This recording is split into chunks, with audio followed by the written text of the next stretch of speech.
रुख कर रहे हैं एक बड़ी खबर का। रेमडेसिविर इस्तेमाल के प्रोटोकॉल पर कोर्ट नाराज है। दिल्ली हाई कोर्ट ने अपनी नाराजगी इस मसले पर दिखाई है। ऑक्सीजन नहीं मिला तो क्या रेमडेसिविर भी नहीं मिले मरीज को? क्या रेमडेसिविर की किल्लत देखकर प्रोटोकॉल बनाया गया, ये पूछा है सरकार से। इस वक्त की अहम खबर आपको बता रहे हैं। लगातार ये जताने की कोशिश की जा रही है कि रेमडेसिविर उतनी कारगर नहीं है, अगर नहीं भी मिले आप काम चला लीजिए, दूसरे जो ऑल्टरनेटिव्स हैं वो बताने की कोशिश की जा रही है। लेकिन दिल्ली हाई कोर्ट ने ये पूछा है कि क्या जो किल्लत है रेमडेसिविर की उसकी वजह से प्रोटोकॉल बनाया गया। कालाबाजारी हो रही है रेमडेसिविर की, ये लगातार खबरें आती रही, कई गिरफ्तारियां भी हो चुकी है, लेकिन इन सब के बीच दिल्ली हाई कोर्ट की नाराजगी।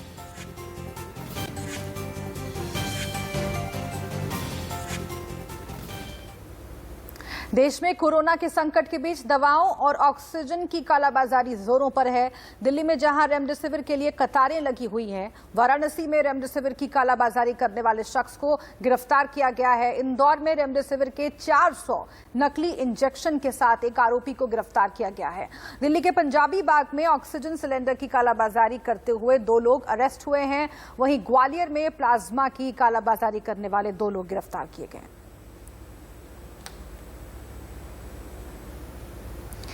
देश में ऑक्सीजन के संकट के बीच युद्ध स्तर पर सप्लाई भी इस बीच जारी है। दिल्ली के गंगाराम हॉस्पिटल और आरएमएल हॉस्पिटल में ऑक्सीजन के टैंकर्स पहुंचे।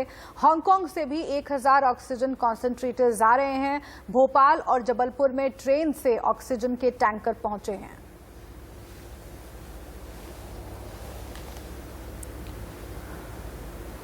दो खास मेहमान लगातार हमारे साथ जुड़े हुए हैं। डॉक्टर कौशल कांत हैं हमारे साथ और डॉक्टर युगल किशोर मिश्रा हमारे साथ जुड़े हुए हैं। फिर से एक बार एक्सपर्ट्स का हम रुख कर लेते हैं। डॉक्टर कौशल कांत, पहले इस हिस्से में मैं आपसे सवाल पूछती हूँ और वैक्सीनेशन को लेकर तमाम सवाल हैं, उस पर आने से पहले जो हाईकोर्ट की टिप्पणी है दिल्ली हाईकोर्ट की, उस पर बात करना भी बहुत जरूरी है, क्योंकि दिल्ली हाईकोर्ट ने साफ तौर से कहा है कि जो प्रोटोकॉल्स बनाए जा रहे हैं रेमडेसिविर को लेकर, क्या वो उसकी किल्लत की वजह से बनाए जा रहे हैं? क्योंकि लगातार एक मैसेज देने की कोशिश हो रही है कि रेमडेसिविर उतना जरूरी नहीं है। क्या आपको भी लगता है कि वाकई ये बात ठीक है, रेमडेसिविर के बिना भी काम चल सकता है, या फिर किल्लत की वजह से ये मैसेज फैलाने की कोशिश हो रही है?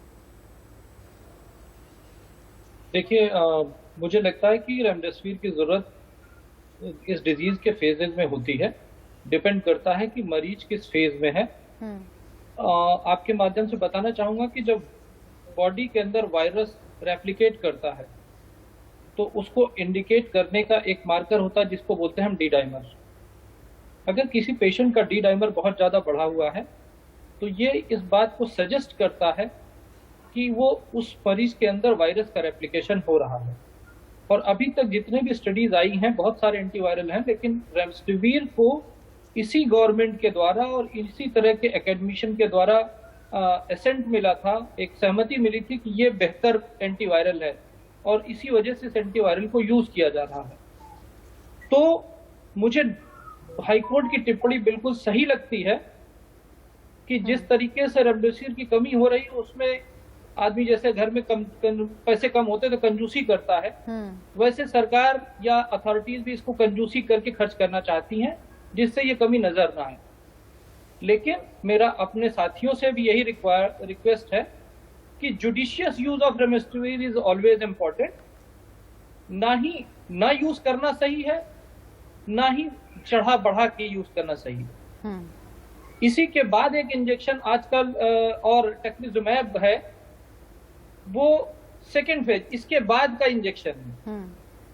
जब डी डाइमर आपका नॉर्मल आ जाए, या मान लीजिए डी डाइमर के साथ इंटरल्यूकिन 6 बहुत ज्यादा बढ़ा है, साइटोकाइन ज्यादा बढ़ा है, जिसको बोलते हैं हम साइटोकाइन स्टॉर्म, इस समय पे 2 मेडिसिन काम आती है। एक तो होती है टेक्लिजुमैब जो ज्यादा इफेक्टिव मानी जा रही है as per research papers, but इसके साथ हम स्टेरॉइड भी ऐड कर सकते हैं। तो ये डॉक्टर के हाथ में होना चाहिए, क्लिनिशियन के हाथ में होना चाहिए कि किस दवा का इलाज हो यूज किया ठीक जाए। है, यानी कि दवा हर का इलाज कंडीशन न में किया नहीं, जाए। लेकिन कई परिस्थितियां ऐसी हाँ। होती हैं कोविड के इलाज में जहां पर रेमडेसिविर बिल्कुल। जरूरी होती है और वो कारगर भी होती है। इसलिए जरूरी ये है सरकारों के लिए कि वो इस तरह की दवाइयों की कालाबाजारी को रोके। जो किल्लत हो रही है कालाबाजारी की वजह से हो रही है, और उसी कालाबाजारी को रोकने की जो जिम्मेदारी है वो सरकारों पर है।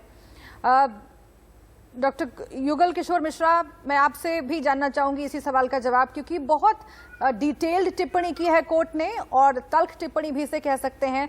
हाई कोर्ट पिछले कुछ दिनों से कई ऐसी बातें कह चुका है। हर जगह के हाई कोर्ट्स की अगर हम बात करें, इलाहाबाद हाई कोर्ट ने भी कई सवाल खड़े किए, मद्रास हाई कोर्ट ने पहले ही सवाल खड़े किए हैं, आज हम देख रहे हैं दिल्ली हाई कोर्ट, कल भी दिल्ली हाई कोर्ट की टिप्पणियों की चर्चा हम कर रहे थे, सुप्रीम कोर्ट भी काफी एक्टिव नजर आ रहा है। लेकिन आखिर इस एक्टिवनेस का क्या फायदा होगा, कब फायदा मिलेगा, उन लोगों को कब फायदा मिलेगा जो दर दर इलाज के लिए भटक रहे हैं, उसकी जिम्मेदारी सरकारों के ऊपर है। लेकिन ये जो बात दिल्ली हाई कोर्ट ने कही है डॉक्टर युगल किशोर मिश्रा, कि अगर ऑक्सीजन नहीं मिल रहा है तो क्या रेमडेसिविर भी नहीं मिले, अगर उसकी किल्लत है तो आप ये प्रोटोकॉल बना दीजिए कि भाई जरूरी ही नहीं है। क्या ये सिर्फ इसीलिए किया जा रहा है क्योंकि इसकी कमी है, और क्या इस पर गहराई से गंभीरता से सरकारों को सोचना चाहिए कि कम से कम रेमडेसिविर जैसा इंजेक्शन इन हालातों में तो अवेलेबल होना चाहिए आसानी से? देखिए, कोविड 100 जैसे मरीज हैं कोविड के, उनमें से करीब 80-85% लोगों को हॉस्पिटलाइजेशन की जरूरत नहीं होती है। अब ये जो 15 से 20% लोग हैं जिन्हें हॉस्पिटलाइजेशन चाहिए होता है, उनमें से कुछ मरीज हैं जो कि काफी गंभीर रूप से बीमार होते हैं। करीब इस 20-25% में से करीब 5 से 7% लोगों को ही रेमडेसिविर की जरूरत पड़ती है। ये स्ट्रॉन्ग एंटीवायरल है, और एम्स ने और डॉक्टर गुलेरिया ने कई टीवी इंटरव्यूज में जो एम्स का जो प्रोटोकॉल आया उसमें ये बताया है कि इसका क्या एडवांटेज है। एक पक्के तौर पर एक सेगमेंट है जहां पर इसकी जरूरत है, और डॉक्टरों को डिसाइड करना चाहिए कि उस पर्टिकुलर सेगमेंट के पेशेंट्स को हमें रेमडेसिविर देना है। डॉक्टर कौशल ने और भी बताया कि हमें स्टेरॉयड बहुत ही स्ट्रॉन्ग मेडिसिन है आज की तारीख पर कोविड के लिए, और हम जब ये रेमडेसिविर शुरू करते हैं उसके 1 दिन के बाद फिर हम स्टेरॉयड देते हैं, जिससे कि हमें साइटोकाइन स्टॉर्म्स या कि जो इन्फ्लेमेटरी मार्कर्स हैं उनको कंट्रोल करने में मदद मिले।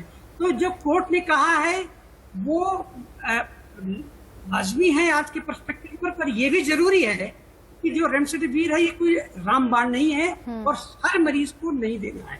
कोविड का कोई भी पेशेंट है वो इसके लिए उपयुक्त नहीं है।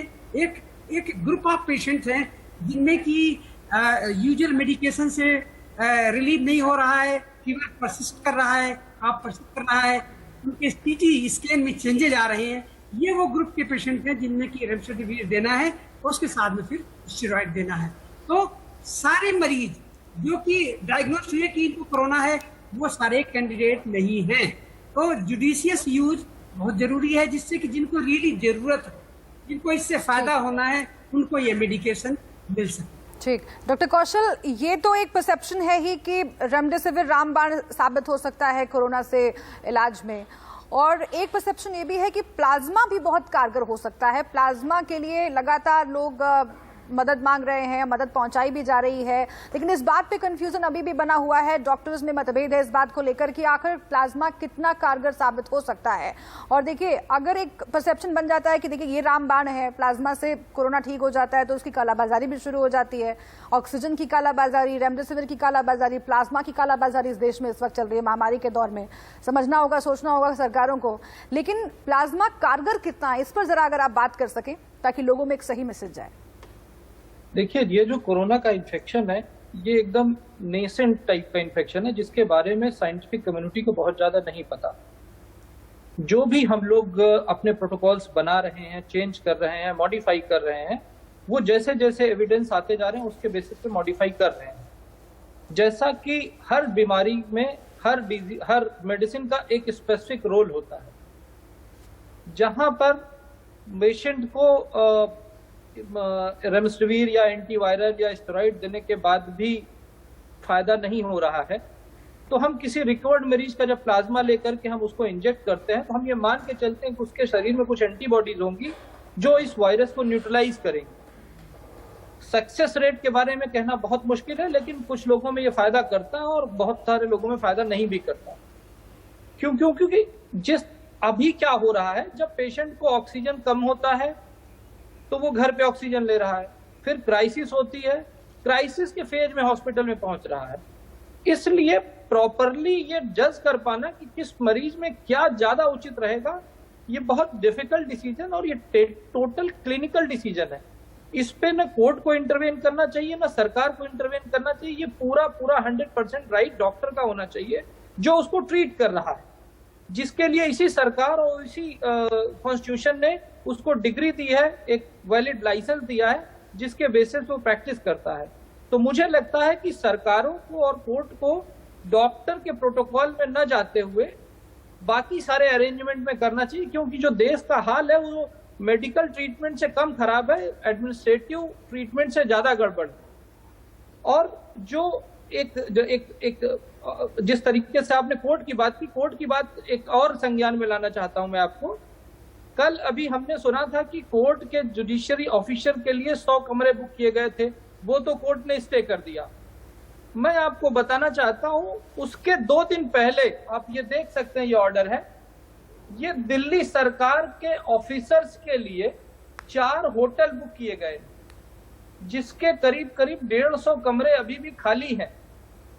ये ऑर्डर दिखा रहा है। इस समय जब सड़क पे गरीब मर रहा है, तो मुझे ये नहीं लगता कि किसी के लिए भी कोई कमरा रिजर्व करके खाली रखना बिल्कुल भी जायज है।